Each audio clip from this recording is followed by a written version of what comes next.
오늘 성경은 성령이라는 단어는 전혀 등장하지 않습니다. 그러나 하나님의 임재하심으로 출애굽과 그리고 홍해가 갈라지는 엄청난 기적이 일어났다는 것은 누구나 다 잘 아는 사실입니다. 하나님의 신, 즉 성령께서 임재하셨기 때문에 일어난 사건입니다. 성령님이 임하시지 않았으면, 즉 하나님의 신이죠. 구약 성경에는 여호와의 신, 하나님의 영, 이렇게 표현되고 있습니다. 신약에 와서는 이제 성령으로 완전히 이제 이름이 표현되지만, 구약에서는 여호와의 신, 하나님의 영, 여호와의 영, 이렇게 표현되면서 바로 그 성령님을 가리키는 것입니다. 성령님이 임재하셨기 때문에 이 강력한 역사가 일어난 것입니다. 특별히 우리가 이미 살펴본 출애굽기 14장 13절 14절에 보면 이런 말씀이 있었었죠. 모세가 백성이 이르되 너희는 두려워 말고 가만히 서서 여호와께서 오늘날 너희를 위하여 행하시는 구원을 보라. 너희가 오늘 본 애굽 사람을 또 다시는 영원히 보지 못하리라. 여호와께서 너희를 위하여 싸우시리니 너희는 가만히 있을지니라. 아멘. 자, 하나님의 임재를 표현하고 있죠. 하나님이 친히 싸우신다고 말씀하셨죠. 이때 하나님이 친히 임재하셨고 역사하시며 기적을 일으키셨던 하나님이 바로 성령님이시라는 겁니다. 아멘. 다 하나님의 신으로 임재하시는 거예요, 구약에는. 자, 하나님이 진짜 사람의 몸으로 나타나실 때도 있었습니다. 아브라함에게 나타나셨을 때, 내년 이맘때에 너희 가정에 아들이 나리라. 요 말씀을 주셨을 때 직접 사람의 몸을 입고 나타나셨죠. 그때는 이제 우리가 이제 예수 그리스도의 모습으로 나타났다. 이렇게 이제 우리가 이해를 하는 것입니다. 그러나 나머지 이제 하나님의 영, 하나님의 신으로 임재할 때는 다 성령의 역사라고 볼 수 있는 것입니다. 자, 이렇게 성령님이 임하시면, 하나님이 임재하시면 기적은 일어나게 돼 있어요. 아멘. 원래 하나님이 임재하시면 사탄은 물러가고 저주는 물러가고 어둠은 물러가거든요. 그러면 당연히 기적은 일어날 수밖에 없는 거죠. 그쵸? 어두운 세상에 빛이신 하나님이 임재하시면 당연히 밝아지고 기적이 일어날 수밖에 없는 것입니다. 그것이 현실입니다. 사실입니다. 요셉이 총리로 세워질 때에도 성경은 그 요셉에 대해서 바로와 모든 애굽 사람들이 어떻게 고백하냐면 이렇게 고백합니다. 바로가 그 신하들에게 이르되 이와 같이 하나님의 신에 감동한 사람을 우리가 어찌 얻을 수 있으리요.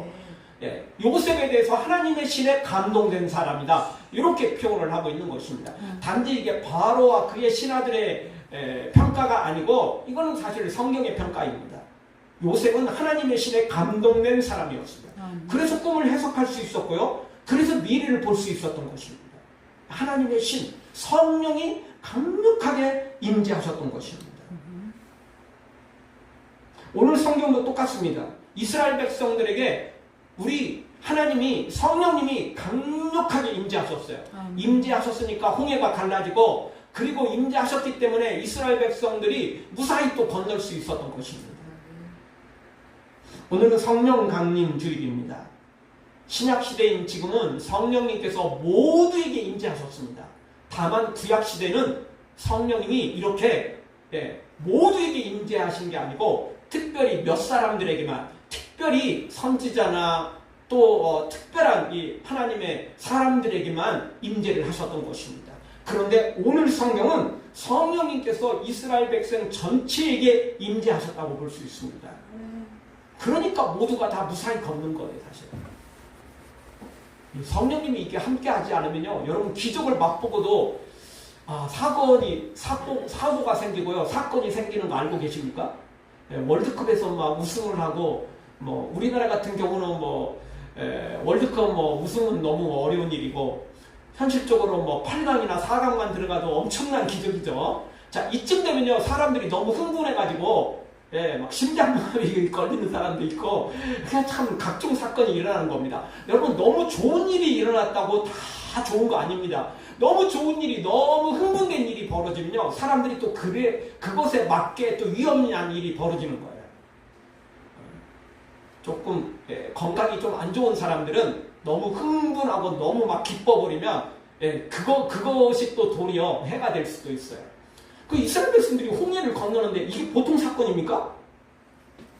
이 보통 사건이 아니잖아요. 다 죽은 줄 알았는데 홍해가 갈라지고 자신들은 건너고 또 건너고 난 다음에 애굽의 군대, 애굽의 모든 병가는 그 홍해에 수장돼 버렸는데 이 사건을 보고 그냥 편안하게 너무너무 좋다 이렇게만 생각할 수 없는 거예요. 너무 흥분돼가지고 이거 조금 건강이 안 좋은 사람들, 연로한 분들, 조금 고혈압이 있는 분들, 뭐 그 시대에 고혈압이 있는 사람들은 많지는 않았겠지만 그래도 또 있을 수 있는 사람은 있거든요. 그런 사람들은 또 위기에 맞을 수 있는 거예요. 그런데 단 한 사람도 그런 위기 없이 놀라운 역사가 일어나는데 이거는 성령의 역사라고밖에 표현을 할 수밖에 없는 것입니다. 사랑하는 성도 여러분, 우리 모두 이렇게 성령에 감동되어서 하나님의 사람이 되고 기적의 주인공들로 세워지기를 주의 이름으로 축원합니다. 자, 그러면 오늘 성경은 성령으로 우리가 충만해야 되는데 성령이 충만하면 어떤 현상이 벌어지는지, 성령이 충만하면 어떤 일이 벌어지는지를 우리가 살펴보기를 원합니다. 그래서 우리가 정말 성령 충만해야 되고 또 성령 충만한 사람답게 이런 삶을 살아야 된다는 것입니다. 또 이런 삶을 살 때 성령님이 또 더 강력하게 임재하시는 것입니다. 아멘. 첫 번째, 성령님이 임재하시고 성령으로 충만해지면 구원의 역사가 일어납니다. 아멘. 19절을 보죠. 한 목소리로 같이 보겠습니다. 바로의 말과 병거와 마병이 함께 바다에 들어가매 여호와께서 바닷물을 그들 위에 되돌려 흐르게 하셨으나 이스라엘 자손은 바다 가운데서 마른 땅으로 지나간지라. 아멘. 단지 육신의 구원만을 말하지 않습니다. 출애굽을 지금 하고 있지만 완전 애굽을 떠나지 못했어요.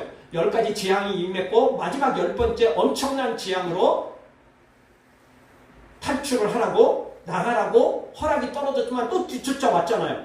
아직 완전히 걷는 건, 홍해를 걷는 건 아니라고요. 이 홍해를 완전히 건너야 돼요. 그래야 자유로워져요. 그래야 진짜 해방이라고 볼 수 있어요.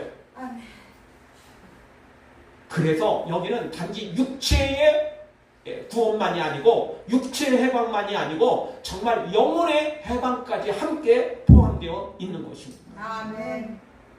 성령님이 역사하시면 이렇게 놀라운 기적이, 구원이 일어나게 되어 있는 것입니다. 성령님이 임재하시면 상상할 수 없는 구원의 역사가 일어나는데요. 막힌 길이 열리게 되는 것입니다. 아멘. 성령님이 임재하시면 죄의 사슬이 끊어지게 되어 있습니다. 아멘. 성령님이 역사하시면 절망 가운데 소망이 살아나게 되어 있습니다. 아멘. 성령님께서 역사하시면 죽을 것 같은 영혼이 살아나고 육체도 기적을 맛보게 되어 있는 것입니다. 아멘. 이게 바로 성령의 역사인 것입니다. 더불어 사탄의 경관지는 무너집니다. 아멘. 사실 사탄의 경관진이 무너져야 완전히 또 해방되는 거 아니겠어요? 아멘.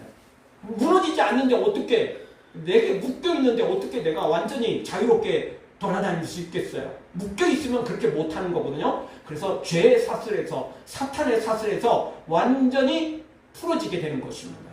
당연히 사탄이 묶이니까 가능한 것입니다.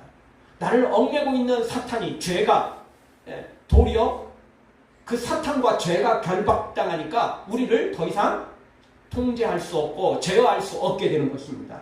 반대로 우리는 성령의 메인바되어서 안전하게 보호를 받게 되는 것입니다.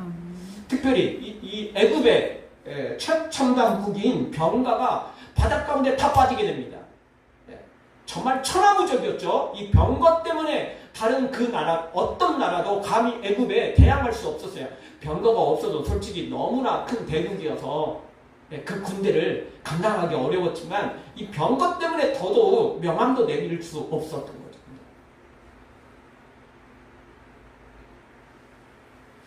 우리도 6.25를 거쳤기 때문에 이 중공의 그 인해 전술 그냥 속절없이 그냥 막 뒤로 물러났잖아요.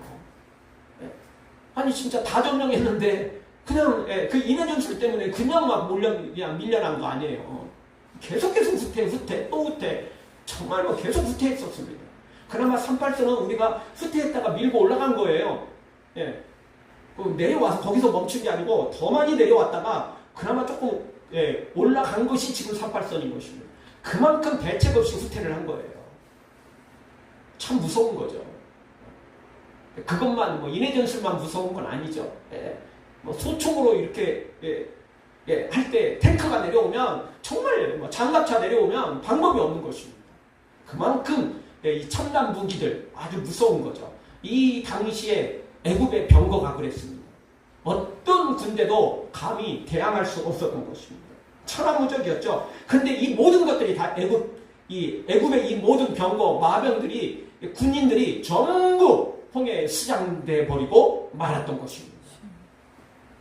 안 그랬으면 그들이 또 여전히 멀쩡히 살아있으면 나중에 이 길로는 쫓아오지 못하지만 나중에 가나안 땅에 들어갔을 때 해변길로 한 2주 정도면 올 수도 있어요. 거기는요, 이 병거가 또 다닐 수 있는 길들이 잘 놓여 있어요. 굴이 와서 나중에 침략하면 어떻게 돼요? 또 공격당하잖아요. 그러니까 하나님 미리 아시고 그냥 완전히 여기서 그들을 몰살시켜버린 것입니다.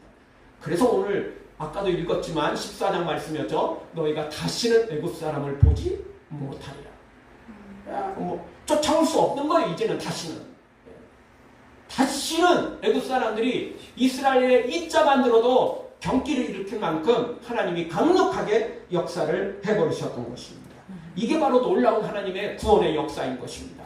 성령님이 임재하시면 우리가 예수 그리스도를 나의 구주로 고백하게 되고요. 그리고 구원을 얻게 되는 것입니다. 성령님이 임재하지 않는데 우리가 예수님을 믿을 수 있어요? 그럴 수는 없습니다. 그래서 예수님도 분명히 니고데모에게 뭐라고 말씀하셨죠? 물과 성령으로 거듭나야 하나님 나라 갈 수 있다는 거예요.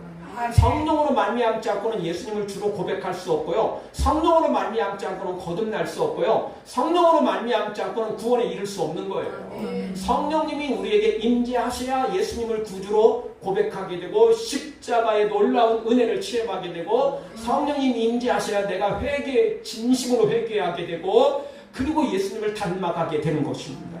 성령님이 임재하지 않으면 그래서 성령님이 우리에게 오시지 않으면 우리는 고아와 같다. 이렇게 표현하고 있지 않습니까? 고아가 뭘 할 수 있겠어요? 다 크면 고아라고 말할 것도 없겠죠. 고아다 이야기는 어렸을 때 이야기인 것입니다. 이제 할머니, 할아버지 다 됐는데 고아라고 말할 수는 없는 거죠. 어렸을 때, 애기 있었을 때 특별히 고아라고 말하는 것입니다. 스스로 혼자 할 수 없어요. 성령님이 없으면 우리는 절대 예수님을 만날 수 없고 섬길 수 없고요. 이 구원의 길을 걸어갈 수 없는 것입니다. 성령님 우리에게 강력하게 임재하셔서 우리에게 영육간의 구원의 역사가 풍성하게 일어나기를 주의 이름으로 축원합니다. 두 번째, 성령님이 임재하시면 충만하게 함께 하시면 어떤 일이 벌어집니까? 선지자가 된다는 것입니다. 20절을 보죠. 한 목소리로 같이 보겠습니다. 아론의 누이 선지자 미리암이 손에 소고를 잡으며 모든 여인도 그를 따라 나오며 소고를 잡고 춤추니 아멘. 자, 아론의 누이, 당연히 모세의 누이기도 하죠. 미리암을 지금 누구로 표현하고 있어요? 선지자로 표현하고 있어요. 미리암이 언제 선지자가 됐습니까? 이전에 선지자 된 적 없어요. 오늘 성경에 선지자로 표현하고 있어요. 왜 선지자가 됐어요? 당연히 성령으로 충만해지니까 선지자가 된 거예요. 여인들도 함께 성령이 임재하셔서 이렇게 같이 동참을 하는데 다른 여인들보다 미리암이 더 성령이 충만했던 거예요. 그러니까 선지자가 돼버린 거예요.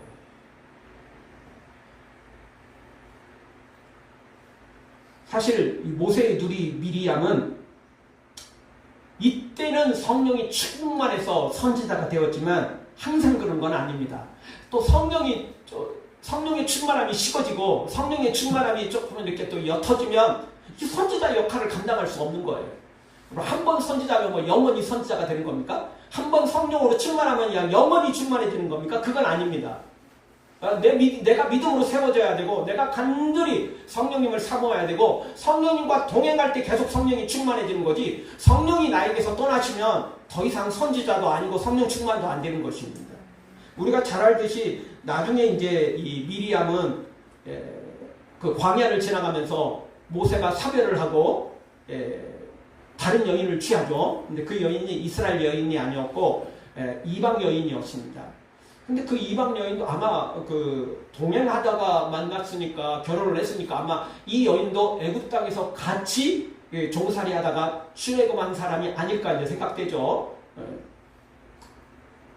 이스라엘 백성만 출애굽한 게 아니고 잡다한 민족들이 다 출애굽했거든요. 각자 자기 나라로 돌아가는 사람도 있었겠지만 이 엄청난 하나님의 기적을 맛보고 그들도 하나님을 믿는 사람들이 많았던 것입니다. 아마 그들 중에 한 사람이었을 것입니다. 하나님은 이스라엘 백성들에게 가나안 여인하고만 결혼하지 말라고 했어요. 모든 이방 여인이 아니고 가나안 여인을 특별히 지목을 했던 거예요. 그리고 가는 길에 다른 민족은 전쟁을 벌여서 진멸하라 이런 명령을 내린 적이 없어요. 오직 가나안 민족만이었어요. 가나안 민족은 하나님 앞에 엄청난 죄를 저질렀고 이미 아브라함 시대에 그들과 함께 하나님에 대해서 어느 정도 알았지만 안 믿었던 사람들이거든요. 거절했던 사람들이거든요. 그래서 가나안 민족만 진멸이고 가나안 민족만 그 결혼 대상에서 죄가 됐던 것입니다. 다른 민족들은 언제든지 회개하고 돌아오기만 하면 돼요. 근데 실제 가나안에 살고 있었던 사람들 중에서도 일부 회개한 사람들이 있잖아요. 여호수아 때 옷을 헤어진 옷을 입고 그리고 곰팡이 난 빵을 들고 그리고 먼 나라에서 온 민족처럼 자신들을 꾸며가지고 이스라엘 백성들과 조약을 맺잖아요. 왜냐하면 자기들도 들었거든요. 가나안 민족은 진멸해라. 이 명령을 자기들도 알았기 때문에 이대로는 죽는다. 살 길을 찾자. 그래서 다른 민족처럼 꾸미죠. 그렇게 해서 계약을 맺었잖아요. 근데 이미 계약을 맺었기 때문에 그들은 살아납니다. 대신 그들은 이제 성전에서 나무를 패고 물을 기르고 그래서 성전에 봉사하는 종으로 살아가게 됩니다. 어쨌든 살아났잖아요. 가나안 민족 중에 유일하게 살아난 사람들은 그들밖에 없었습니다. 그들은 진짜 회개하고 돌아왔거든요. 그러니까 하나님이 아니다라고 해도 회개하고 돌아오기만 하면 가나안 민족이 문제가 아니라 가나안 민족의 할아버지라도 회개하고 돌아오기만 하면 돼요. 하나님이 안 된다라고 말하는 것은 회개하지 않는 사람을 가리키는 것입니다. 하나님은 진짜 민족, 혈통 이런 걸 완전히 구분하진 않아요. 그들 중에서도 회개하면 돼요. 당연히. 근데 회개하지 않으니까 그런 이야기를 하는 거예요. 즉 가나안 민족이라고 말했을 때는 가나안 혈통을 가리키는 것보다는 가나안의 풍습을 가지고 있고 가나안의 이방신을 가지고 있고 가나안의 그 악한 것을 가지고 있는 자를 가리키는 것입니다. 어쨌든 다시 돌아와서 미리암은 그때 모세를 막 비방하게 됩니다. 이때는 성령이 충만하지 않았어요. 그냥 모세를 시기 질투했어요. 야, 내가 누나인데, 야, 네가 다 대장하려고 그래? 야, 나 누나잖아. 나도 좀 대장 노릇할게. 이런 거예요, 한마디로. 성령이 충만하지 못하고 시기 질투가 충만해버렸을 때는 그는 하나님께 저주를 받아서 문둥병에 걸리고 말잖아요. 철저히 회개하고 이제 그 시간을 지나고 난 다음에 다시 이스라엘 진으로 돌아와서 자신이 또 사명을 감당할 수 있었는데 어쨌든 오늘만큼은 성령이 충만하니까 선지자가 되는 거예요. 그런데 또 성령이 떠나시면 죄를 지으면 시기질투가 죄악이 악한 것들이 가득 차면 성령이 당연히 떠나시고 선지자는커녕 일반 성도보다도 못한 모습이 될 수도 있는 거예요. 솔로몬도 그랬잖아요. 1,000번째 드리고 성전을 건축하며 얼마나 충만했습니까? 그때는 솔로몬도요 선지자였어요. 그러니까 시편에 있는 내용들, 잠언, 전도서 이런 말씀들을 다 기록한 거 아니에요. 성령이 역사하지 않았는데 어떻게 그런 말씀들을 기록했겠어요. 그런데 그가 말년에 주님을 떠나니까 성령이 떠나시고 그 구원도 이게 장담을 못 타버린 거잖아요. 아니 뭐 그 상태로 갔으면 뭐 더 이상 그 다음에 성경이 말하지 않기 때문에 솔로몬은 천국에 갈 수 없다라고 말할 수밖에 없습니다. 끝까지 거부를 했었으니까 회개했다는 내용이 없거든요. 혹시 모르죠. 뭐 우리는 성경은 기록되어 있지 않지만 죽을 때라도 또 뭐 회개했으면 뭐 가능하겠지만 그런 일은 거의 불가능할 것 같아요. 꿈속에 2번이나 나타나는데 거부한 거 보면 그런지는 않을 거예요. 회개했으면 그때라도 성경이 기록했을 것 같거든요. 어쨌든 여러분 성령이 충만할 때는 이렇게 선지자가 될 수 있지만 그러나 아무리 이렇게 놀라운 역사가 일어나도 기적이 일어나도 선지자가 됐다고 할지라도 성령이 떠나시면 아무것도 안 되는 거예요. 구약에는 발람 선지자가 있습니다. 하나님의 이름으로 복을 내리면 복이 임하고 저주하면 저주가 임했어요. 근데 그가 앞에서는 하나님의 이름으로 이스라엘 백성들을 축복하는 것처럼 하다가 뒤로 돈을 받고 엉뚱한 걸 가르쳐 주잖아요.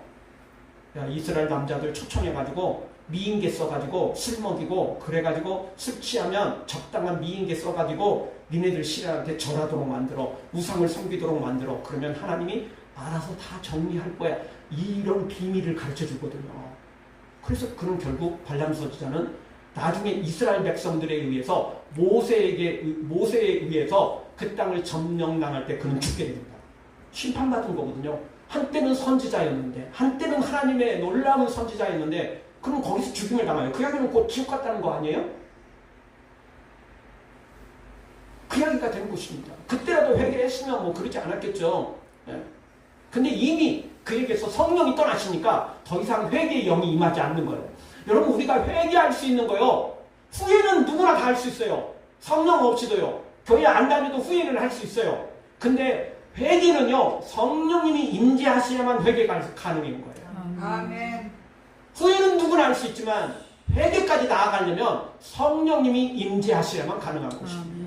성령님이 임재하지 않으면요, 회개가 절대 안 돼요.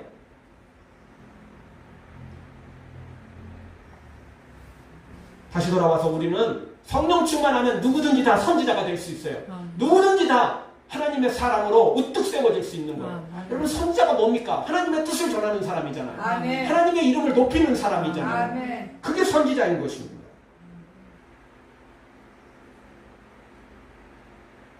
당연히 성령 충만하면 하나님의 이름을 높이게 돼 있고 하나님을 영화롭게 하게 돼 있고, 이러니까 당연히 선지자라고 오늘 성경도 기록한 것입니다. 특별히 미리암은 여인들과 함께 제일 앞장서서 인도자가 돼서 이 찬양을 주도합니다. 그래서 선지자라고 말하는 것입니다. 우리도 성령 충만해서 이 마지막 때 진짜 선지자의 사명을 감당해야 됩니다. 복음을 전하는 사람, 예수 그리스도의 이름을 전하는 사람, 천국을 소개하는 사람, 아멘. 간증하는 사람, 이 사람이 바로 선지자인 것입니다. 아멘. 선지자 따로 있는 게 아니에요. 주의 이름을 전하는 자, 주의 이름을 높이는 자, 주의 영광을 드러내는 자, 바로 성령 충만해서 이 사명을 감당하면 선지자가 될 수 있는 것입니다. 아멘. 우리가 잘 아는 다윗은요, 정말 성령 충만한 사람이었어요. 그래서 다윗도 시편에 있는 정말 제일 많은 시편의 내용을 기록한 사람이 다윗이잖아요. 특별히 다윗은요, 예수 그리스도에 대한 예언을 여러 번에 걸쳐서 예언을 했던 사람이라고요. 이게 다 선지자 아니에요? 다윗도 성령 충만할 때는 선지자였어요. 왕이기도 했지만 선지자이기도 했던 거예요. 그래서 성경을 기록했던 거죠. 그러나 그도 밧세바를 취하고 우리아를 죽이는 일에 앞장섰다가 회개하지 않으니까 성령께서 떠나셨어요.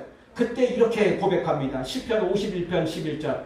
나를 주 앞에서 쫓아내지 마시며 주의 성실을 내게서 거두지 마소서. 죄를 짓고 회개하지 않으니까 성령이 떠나셨어요. 그 당연히 주님에게서 쫓겨나게 생긴 거예요, 지금. 주님은 버리지 않고 나단 선지자를 보내서 또 회개할 수 있도록 은혜를 주셨던 거죠. 비록 성령은 떠나셨지만 성령께서 완전히 단절을 해버리고 완전히 너는 이제 앞으로 너는 나하고 더 이상 관계가 없어. 이게 관계를 완전히 끊어버린 게 아니고 떠나셨지만 계속 성령께서 문을 두드리고 계시는 거죠. 지금도 요한계시록 말씀처럼 우리 주님이 문을 두드리고 계십니다. 네가 마음을 활짝 열면 내가 너에게 들어가서 너와 함께 더불어 살겠다. 성령님이 안 계신 거예요. 그럼에도 계속 두드리는 거예요. 누가? 성령님이. 우리 예수님이 성령의 하나님의 영으로 성령으로 두드리시는 거죠. 다윗도 똑같았어요.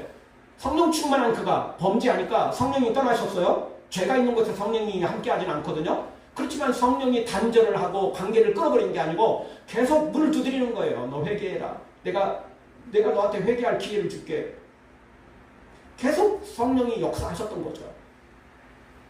그때 다윗은 이렇게 성령의 감동으로 나를 주 앞에서 쫓아내지 마시고 주의 성실을 내게서 거두지 마시옵소서. 이렇게 고백하는 것입니다. 여러분, 사울도요, 성령이 충만할 때는요, 선지자 무리 함께 들어갔고 예언도 했습니다. 사울아. 근데 그가 이제 범죄하고 난 다음에는 당연히 성령님이 떠나시니까 악신이 그에게 임해버렸던 거죠. 사무엘상 10장 10절을 보십시오. 그들이 산에 이를 때 선지자의 무리가 그를 영접하고 하나님의 신이 사울에게 크게 임하심으로 그가 그들 중에서 예언을 하니. 아멘. 이 사울왕도요, 성령님이 크게 임하니까, 하나님의 신이 크게 임재하시고 역사하시니까 뭘 했어요? 예언을 했어요. 선지자가 됐다니까요. 근데 사울왕이 나중에 돈, 인기 뭐 이런 거에 완전히 마음을 빼앗기고 하나님을 떠나니까 어떻게 돼요? 악신이 임했죠. 악신. 성령이 임재하시면, 그것도 충만하게 임재하시면 선지자가 되는 거고, 성령이 떠나시고 악신이 임하면 완전히 사탄의 종이 되어버리는 것입니다. 정해져 있는 게 아니에요. 성령님이 임재하시면 우리는 놀라운 하나님의 사람이 되는 거고, 성령이 떠나시고 악신이 임하면 완전히 우리는 악한 자가 되어버리는 것입니다. 아멘. 한 번 성령 충만했다고 계속되는 거 아닙니다. 아멘. 거기서 만족하면 안 돼요. 그래서 성경은 두렵고 떨림으로 구원을 이루라고 말하는 겁니다. 나는 한 번 성령 충만했으니까 이제 끝이야. 영원히 성령 충만이고 천국은 내 거야. 이거 절대 그런 거 없다니까요. 아멘. 갈라디아서 3장 3절은 우리에게 이렇게 경고합니다. 같이 보겠습니다. 너희가 이같이 어리석으냐? 성령으로 시작하였다가 이제는 육체로 마치겠느냐? 아멘. 성령으로 시작했다고도 육체로 마치는 사람이 있다니까요. 솔로몬이 그랬고요. 발람 선지자가 저랬어요. 사울 왕이 저랬다니까요. 성령으로 시작해서 선지자였는데, 놀라운 하나님의 영광을 드러낸 자였는데, 그런데 나중에는 육체로 맞춰버렸다는 것입니다.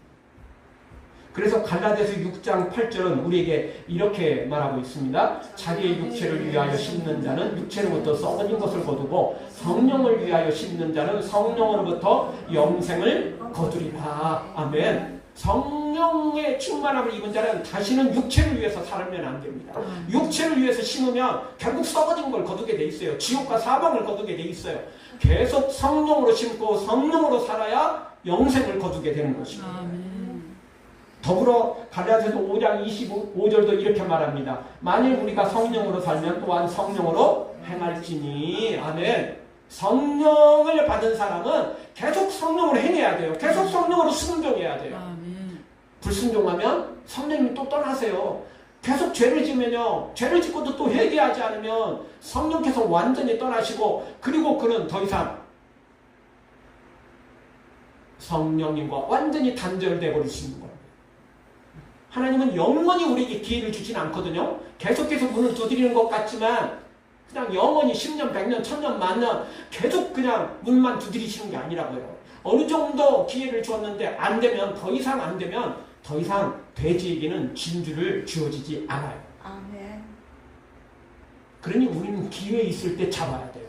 기회 있을 때 성령을 사모해야 되고, 성령님이 나에게 오셨을 때 죽어도 성령님을 놓치고서는 안 돼요. 아멘. 네. 성령님을 진짜 사모해야 되고, 성령 충만을 기대하고 소원하고 성령님과 동행해야지.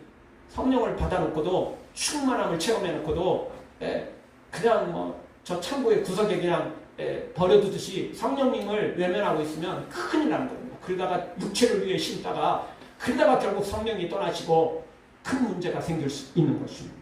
사랑하는 성도 여러분, 성령 충만하여 선지자가 될 뿐만 아니라 계속해서 성령으로 삶으로 절대 육체로 마치는 일이 없이 계속해서 성령으로 살다가 승리하기를 주의 이름으로 축원합니다. 아멘. 마지막 세 번째로, 성령 충만하면 어떤 결과, 어떤 일이 벌어집니까? 찬양하며 증인이 된다는 것입니다. 아멘. 15장 1절부터는 모세의 찬양이 나오고 있죠. 오늘 읽은 말씀 18절까지 모세의 찬양이 기록되고 있습니다. 성령 충만해서 모세도 하나님을 찬양을 했어요. 그리고 이제 오늘 읽은 이 19절부터 22절까지는 미리암과 모든 이스라엘 여인들이 같이 동참을 하게 되는 거예요. 성령 충만해가지고, 자, 이 미리암과 여인들은 그냥 모세의 찬양처럼 그냥 하나님의 이름만 높인 게 아니고 소고치며 춤을 추며 찬양을 해요. 20절 말씀도 그렇고 21절 말씀도 그렇죠. 예. 모든 여인도 그를 따라 나오며 소고를 잡고 춤추니 소고치면서 춤을 추면서 하나님을 찬양하고 있는 거죠. 이렇게 성령 충만하면요 가만히 있을 수 없어요. 성령 충만하면요 다 들썩들썩하게 돼 있다니까요. 성령 충만하면 정말 입도 가만히 있을 수 없고 몸도 가만히 있을 수 없고 얼굴도 모든 삶이 가만히 있을 수밖에 없어요. 그런 법이 없어요. 가만히 있을 수 없어요. 성령의 역사가 일어나는데 어떻게 가만히 있어요? 여러분 좋은 일이 있고 기쁜 일이 있으면요 솔직히 막 입이 막 찢어져갖고 귀에 걸리고 막 눈에 걸리고 막 이래요 다 사람들이. 아무리 뭐 옆에 있는 사람이 조금 안 좋은 일이 있어갖고 감추려고 해도 이거는 정말 감출 수 없는 거예요.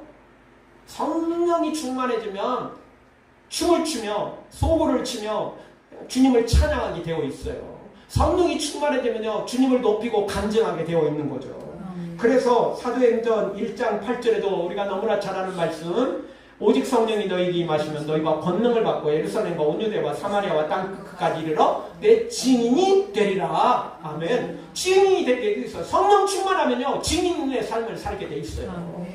주의 이름을 전하게 돼 있다니까요. 하나님을 높이게 돼 있어요. 찬양하고 간증하게 되어 있어요. 성령 충만한데 감추는 사람, 성령 충만한데 그냥 조용히 있는 사람, 성령 충만한데 죽은 것처럼 잠자는 것처럼 있는 사람, 그거 성령 충만하지 않은 거예요. 가짜예요, 가짜. 성령 충만한 것처럼 보일 뿐이지 실상은 아닌 거예요. 성령 충만하면요 권능을 받고 증인의 삶을 살게 돼 있어요.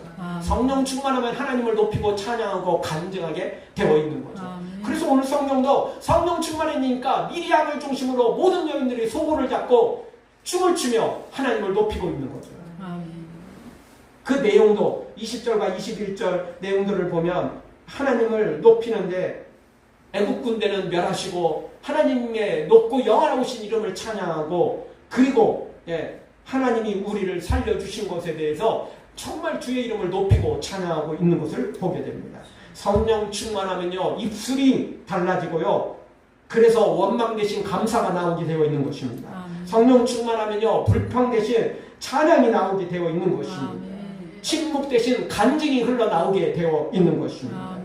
찬양은 믿음의 고백이고 또 하나님을 높이는 놀라운 하나님의 고백의 이런 간증들이라고 볼 수 있는 것입니다. 초대교회 성도들도 다 성령 충만하여 복음을 전했고 찬송했고 그리고 세상을 변화시켜 나갔던 것입니다. 사랑하는 성도 여러분, 우리 모두 다 성령이 충만해서 오늘 성령의 그런 역사처럼 영육간의 구원을 받고 그리고 성령 충만해서 우리도 선지자가 되고 성령 충만해서 찬양하며 증인의 삶을 살아가는 성령의 사람들 되어지기를 그리고 이 성령이 한때가 아니고 평생 걸쳐서 주님 나라 이를 때까지 절대 육체로 마치는 일이 없고 육체를 위해서 심지 말고 계속 성령으로 살고 성령으로 행하여 더욱 성령 충만하여 주의 일꾼들로 세워지기를 주의 이름으로 축원합니다.